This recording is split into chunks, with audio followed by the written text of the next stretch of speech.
মানুষ পরিশ্রম করে তার দুই হাত দিয়ে উপার্জন করে যে জীবিকা নির্বাহ করে, এর চেয়ে শ্রেষ্ঠ জীবিকা পৃথিবীতে আর নেই। আল্লাহু আকবার। আপনারা যারা কষ্ট করে ঘাম ঝরিয়ে উপার্জন করেন, এই পৃথিবীতে এর চেয়ে শ্রেষ্ঠ উপার্জন আর হতে পারে? পরিশ্রম করে ঘাম ঝরিয়ে আপনি যে রিজিক এর বন্দোবস্ত আপনার হয়, এই খাবারের চেয়ে শ্রেষ্ঠ খাবার পৃথিবীতে হতে পারে? এরপর বিষ্ণু সাল্লাল্লাহু আলাইহি ওয়াসাল্লাম বললেন, ওয়া ইন্না নাবিয়াল্লাহি দাউদ আলাইহিস সালাম কানা ইয়াকুলু মিন আমালি ইয়াদিহি। আল্লাহর নবী দাউদ আলাইহিস সালাম তিনি নিজ হাতের উপার্জন থেকে খেতেন। সুবহানাল্লাহি বিহামদিহি। তিনি armour বানাতেন, যুদ্ধাস্ত্র।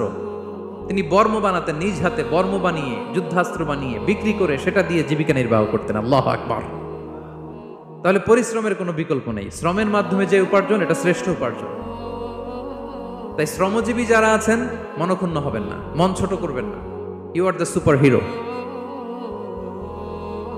You are the super hero, you are the remittance fighter of our country.